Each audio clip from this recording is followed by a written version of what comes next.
ፍራንክ ካስትል ቤተሰቡን ግድያ ፈጽሟል ብሎ ያመናቸውን የወንጀል ቡድን አባላትን ሙሉ በሙሉ ይደመስሳቸዋል። ነገር ግን የእነርሱ መወገድ በኒውዮርክ አካባቢ ትልቅ የኃይል ክፍተት በመፍጠሩ ቦታው ሙሉ በሙሉ በወንጀለኞች ይወረሳል።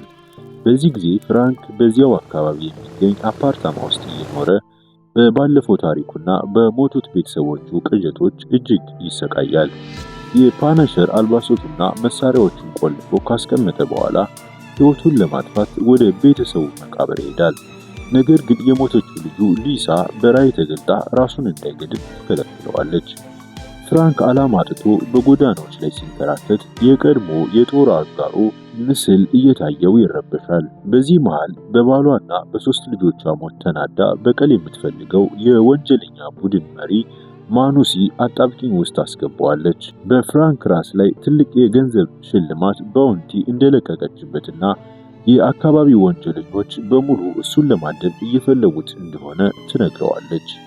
ወደ አፓርታማው ሲመለስ የቅርብ ጓደኛው በራእይ ታየዋለች።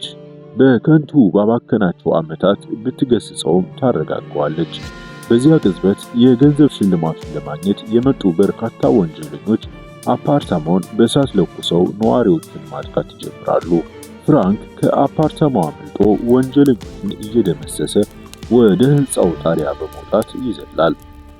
ከሕንፃው ከዘለለ በኋላ ማኑሲን አሳዶ የመግደል ዕድል ቢኖረውም ፍራንክ ግን ያንን ትቶ የአካባቢውን ሱቅ ድሪን ባለቤቱን ዲቤንና ልጃቸውን ቻርሊን ከአደጋ ለማዳን ይወስናል።